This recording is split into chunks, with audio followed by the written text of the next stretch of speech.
അയ്യോ ചിരിക്കല്ലേ, ചിരിച്ചാ പിന്നെ ചിരി നിർത്താൻ പറ്റൂല.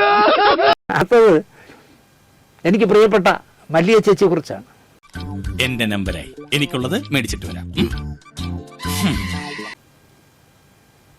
നമ്മുടെ മല്ലിയ ചേച്ചിയെ കൊണ്ട് ഞാനൊരു വഴിയാകുന്ന ലക്ഷണമാണ്. എന്താ നിങ്ങൾ അങ്ങനെ ഒരു വർത്താനം അല്ലല്ല, നിങ്ങൾ എന്തോ മനസ്സിൽ വെച്ച് പറയാണല്ലേ.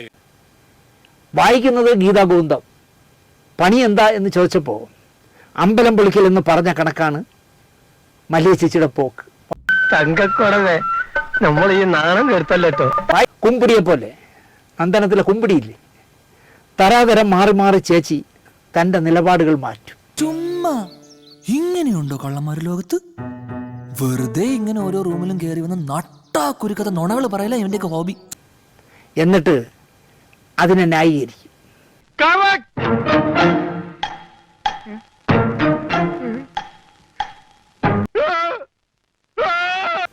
എന്നിട്ട് മറ്റന്നാൾ ഒരു മടിയുമില്ലാതെ അതിനെ മറിച്ച് പറയും. ഇതൊക്കെ എന്ത്? മാന്യരായ 2 പിള്ളേരുടെ തള്ളയാണ് ഞാനങ്ങനെ ഓന്ത് നിറം മാറുന്നത് പോലെ മാറിയാൽ അവർക്കാണ് നാണക്കേടെന്ന ചിന്ത പോലും എൻ്റെ പ്രിയപ്പെട്ട മല്ലിയ ചേച്ചിക്കില്ല.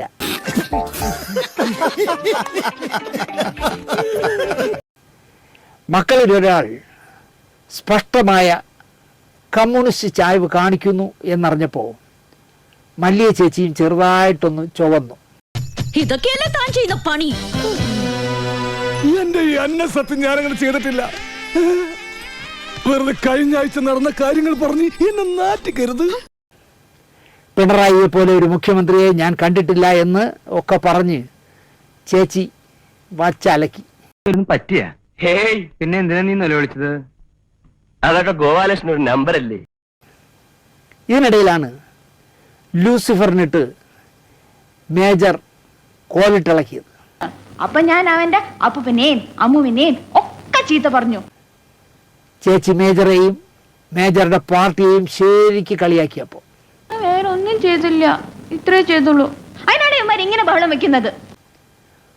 ഓരോ പത്മ അവാർഡ് പ്രഖ്യാപനം അടുക്കുമ്പോഴും ദേശീയ അവാർഡ് പ്രഖ്യാപനം അടുക്കുമ്പോഴും ചേച്ചി ഒന്ന് വർത്തമാനം മയപ്പെടുത്തും.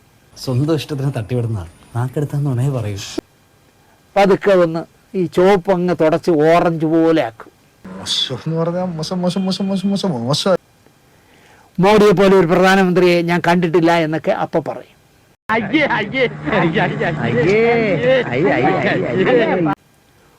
ഒന്നും തരപ്പെട്ടില്ല എന്നാവുമ്പോ പിന്നെയും ചേച്ചി വഴിമാറും.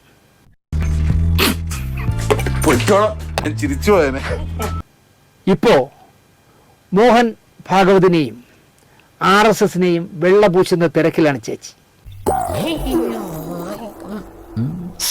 എന്താ ഉറക്കം വരുന്നു. മോൻ ഹിന്ദിയിൽ അഭിനയിക്കുന്നു. മോന്റെ വീട്ടിൽ ED റെയ്ഡ് നടക്കുന്നു. ഓഹോ, അപ്പോൾ അങ്ങനെ ഒരു സംഭവം ഉണ്ടായിരുന്നല്ലേ? എന്താ മല്ലയ്യ, എന്താ ഞാൻ കേൾക്കുന്നത്? ഇതൊക്കെ ആവണം ചേച്ചിയുടെ ഈ ചാഞ്ചാട്ടം എന്ന് തോന്നുന്നു. അത് മനസ്സിലായി. പെറ്റ മനസ്സല്ലേ, അവരുടെ ടെൻഷനുകളാകണം ഇതെല്ലാം ഇങ്ങനെയൊക്കെ ആകുന്നത്. നമുക്കത് വിട്ടുകളയാം എന്നേ എനിക്ക് പറയാനുള്ളൂ. ചേട്ടാ, അപമാനിച്ചേ ഞാൻ പോയിക്കോട്ടെ. മതി മതി, മതി. ഞാൻ വരട്ടെ. എങ്ങോട്ട്? അല്ല, ഞാൻ പോട്ടെ. സബ്സ്ക്രൈബ് ചെയ്തിട്ടുണ്ട് പൊന്നു മോനെ.